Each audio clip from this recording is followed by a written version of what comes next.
Hi, Susanna. Hi, Hi, nice to be here. so nice to have you with us. So your current role at UniSA and your PhD focus is all about game design.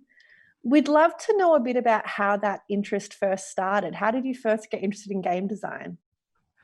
A lot of people used to sit around playing video games with their family and think that that was a really fun thing to do. Um, I didn't so much like games when I was a kid. Most of the games that I found that I could play weren't that fun to me. They were shooty, they were kind of, you could drive a car, they were really limited. But what I did like to do was read choose your own adventure novels over and over and over to get all the possible endings that I could. So I would spend all night under the covers with a torch, reading through these choose your own adventures, not sleeping, seeing, if I could save someone or what would happen if I went down this path or what if I took the really challenging route. Let's see if I can get to the end. And the older I got, the more I started to realize that there were digital games like this too. So I started playing them and I started playing around with that idea. I went to UniSA and I did an undergrad in what was called interactive multimedia back then, which was essentially kind of an early game design. And then I did education and I went out to a remote community and I started teaching out there. And I found a lot of my kids didn't really come to school all that often. And I thought, well, how can I make it more fun to come to school? Like, what would make me want to come to school? So we started tying games into the curriculum.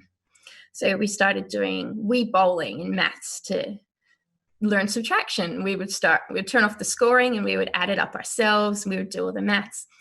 We started doing that. And I thought, this is really, really cool. I think there's more to this. So I did an honors degree and I worked with the community, a remote Indigenous community, and we co-created a game. And I thought, yeah, okay, this is where I want to be. There's so much between education and game design that just parallels each other. Like they have so much in common that I was like, yeah, it somehow tied everything that I'd done together. And I thought, well, that must be where I'm meant to be. That is such a cool journey. I love hearing about that. Thank It you. always really excites me to meet people working in the gaming industry who weren't always gamers. Because it's interesting for me, I'm in my 30s and I've only really gotten into gaming in the last couple of years. And I think part of it was that when I was a kid, I had this conception of games being shooty games or driving games. I didn't realize how much storytelling was involved. Exactly. And some of the older games that were around when we were kids, they were quite limited in that regard. And especially the ones that are famous. We would have gone, oh, you go around your friend's house, they want to play Mario Kart. You go around your friend's house, they want to play, I don't know, Mortal Kombat or something. And it was really kind of those two mechanics that were the main focus. So it's really cool that the more we develop as an industry, the more cool stuff and the more diversity we get in the industry too will reflect more people's ideas and interests, and that's just going to keep improving. Absolutely. And it's so exciting thinking about bringing that into an educational context as well, because that could be a whole generation of future game makers. So, your current PhD research, could you tell us a bit about what that is? Yeah, sure. So my research interests around games for education and social change, which is really, really fun because basically I get to look at how we can use games to make the world better. There's lots of really, really cool stuff happening around that area at the moment. So people use games for health, education. There's actually some games that have been used for PTSD recovery, things like that. Cross-cultural collaboration, like the game design that I talked about for my honours project. And there's this really cool game, Never Alone, which was made in conjunction with an Alaskan community, Indigenous community. And it tells their cultural stories in a game setting. So it's really, really cool for doing things like that too, raising awareness, as well as teaching skills. So my research at the moment, I'm focusing on domestic violence. And my project is Hannah. Hannah is my big PhD project. Lots of other people involved on the project too. So I just want to acknowledge I'm not doing Hannah completely by myself. We have a team, a wonderful team, and we're really working on that. But the point of Hannah is kind of, we found that in research, we were looking at domestic violence, and we found that people want to help family and friends. They really want to help, but they don't quite know how.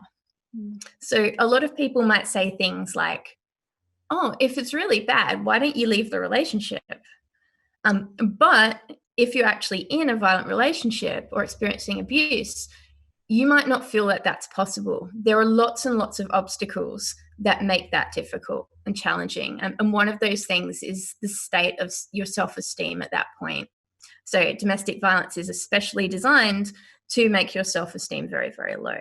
So doing things like consulting with safety and support services around leaving the relationship can be a really, really challenging thing. So we thought, okay, people overwhelmingly want to help. How can we help them find out exactly what's going on? So the support that they give people is relevant. So it's saying, I understand how much of a challenge this is to you. I'm not going to tell you to leave. I'm going to help you understand that this isn't your fault. There are places we can go. We can do this together. We can rebuild your self-esteem to a point where you see who you are again. Hannah is about narrative. It's written based on the stories of real domestic violence survivors.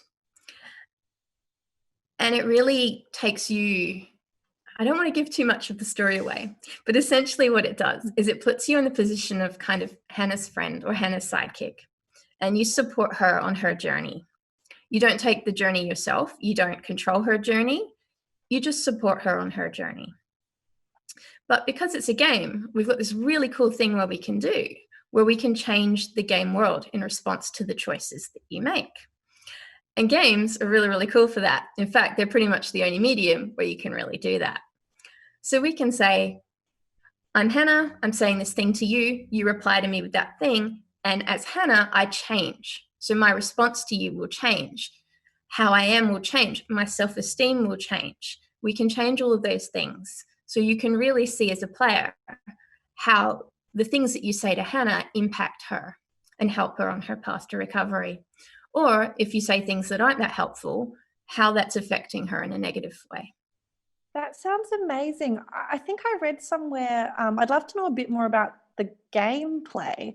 I read somewhere that it's like text message based. Yeah, so it's an interactive narrative, like a choose your own adventure, but it looks like a messenger client. So essentially it's like you're chatting with her. She'll say, hey, I'm Hannah. I need some help. Are you around?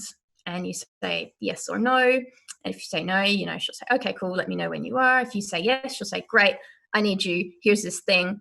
What do you think's going on? And then you've got two options. You choose one, and then she responds to you. So the game world, which is Hannah in this situation, adapts based on your choices.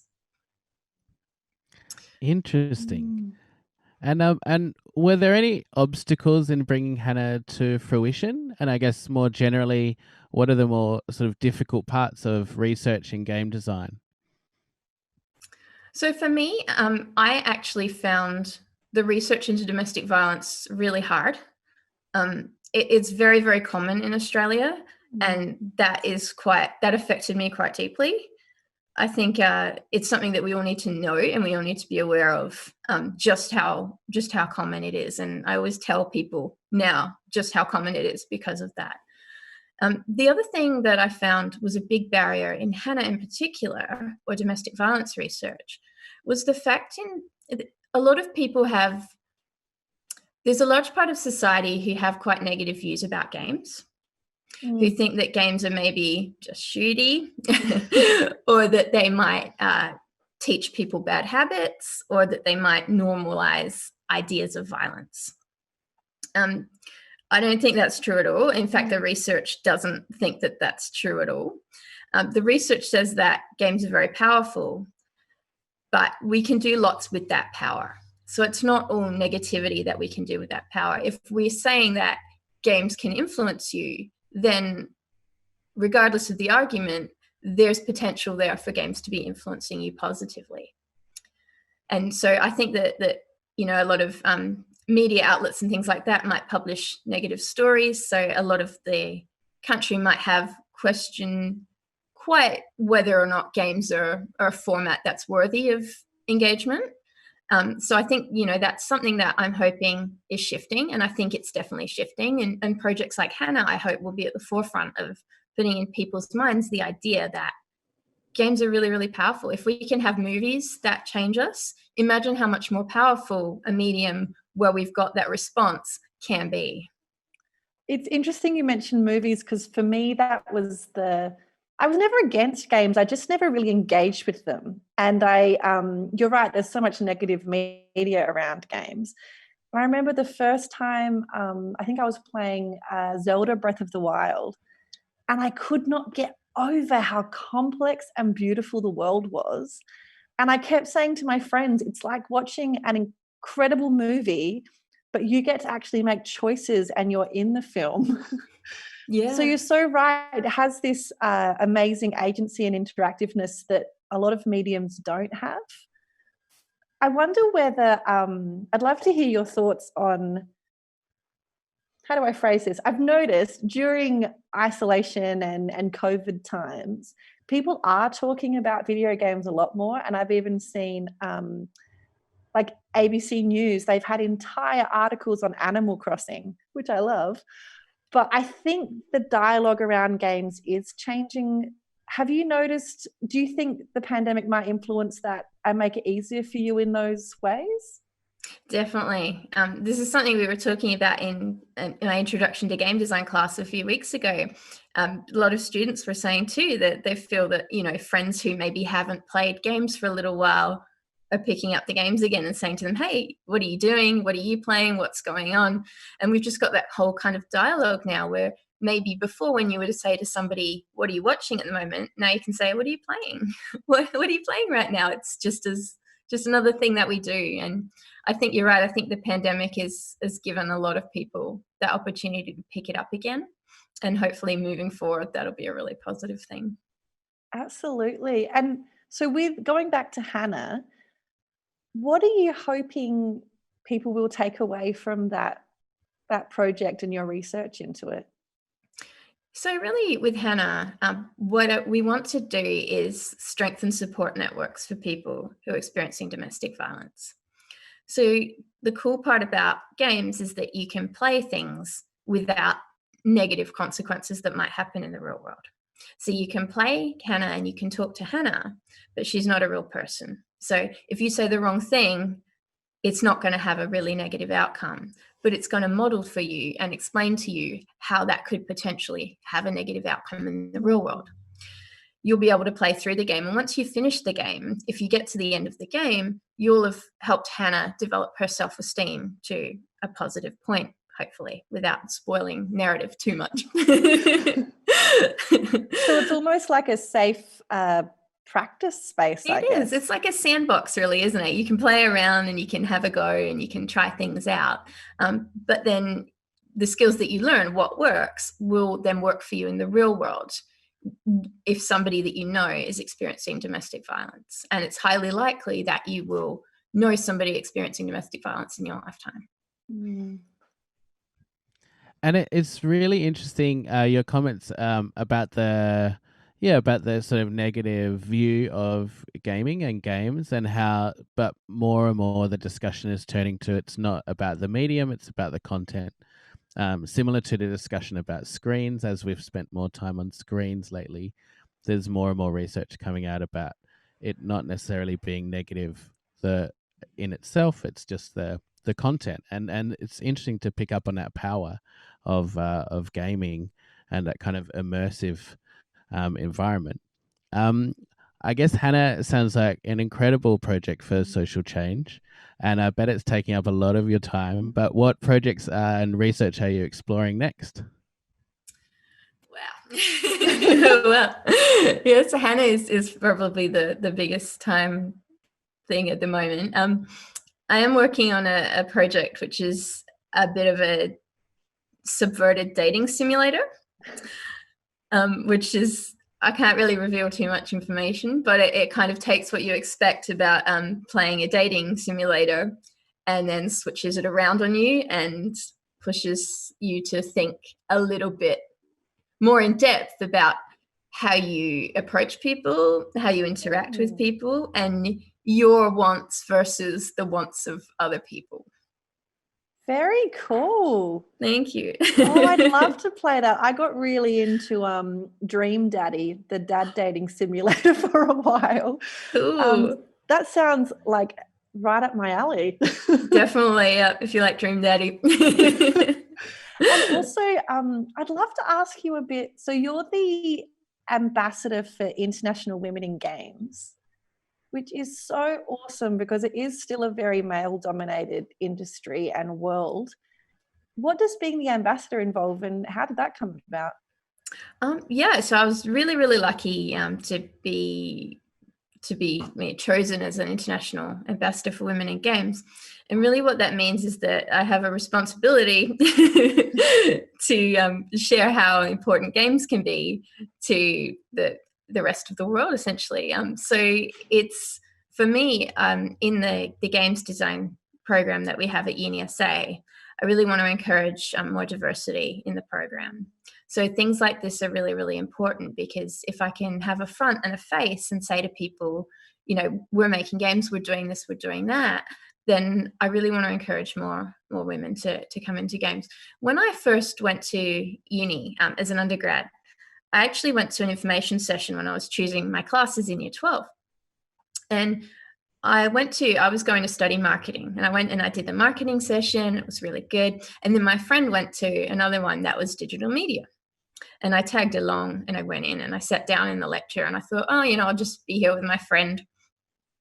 And this really cool lecturer, Dr. Denise Wood, she used to work at UniSA.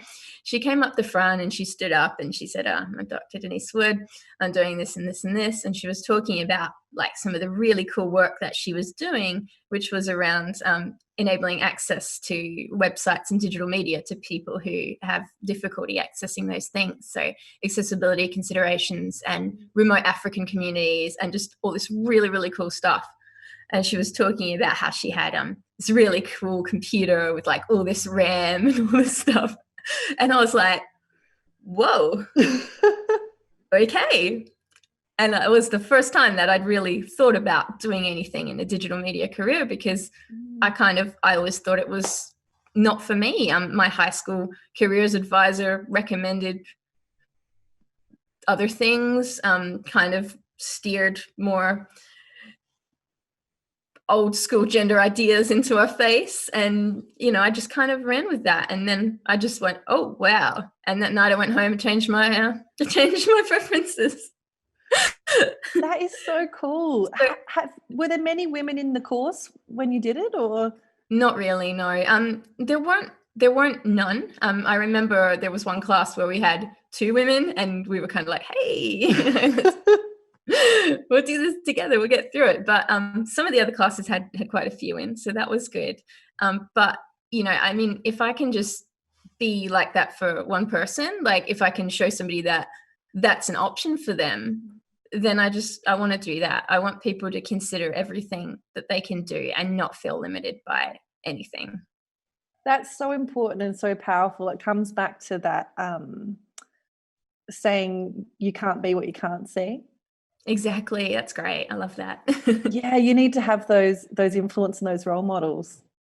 And that's why I think game developer Barbie, who came out last year, is so cool. Really? Oh, that's amazing. Barbie's getting much more interesting professions these days. Yeah. So I have a game developer Barbie in my office at work, and I like to bring her out and show her to everybody. That is awesome.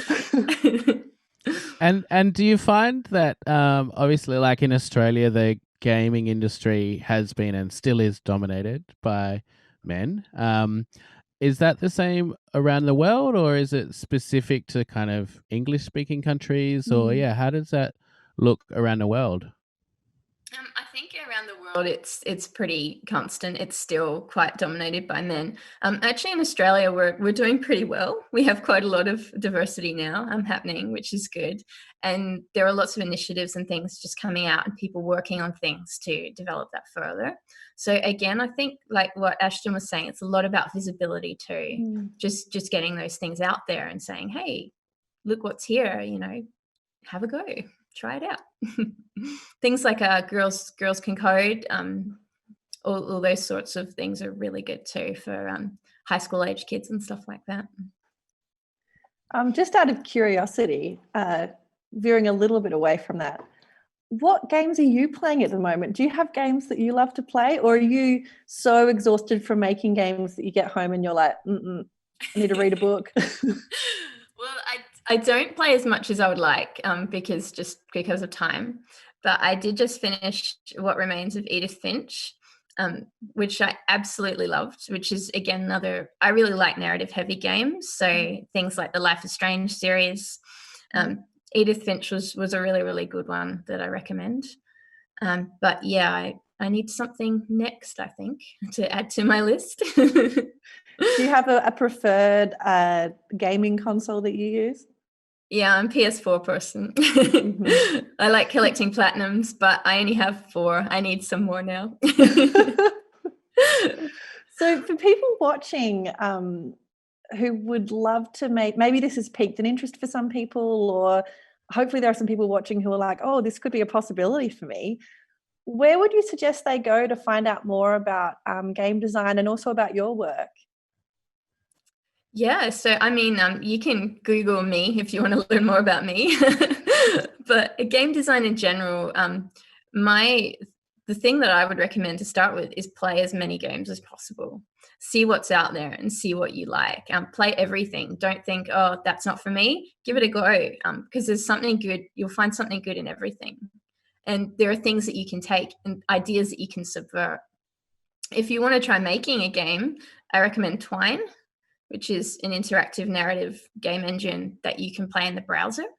So if you just search Twine game engine, it should come up, and you can actually make a game inside your browser pretty quickly and simply too. And you can customize that a lot and kind of play around with it. So if you're at all interested in interactive narrative, Twine is definitely where I'd start.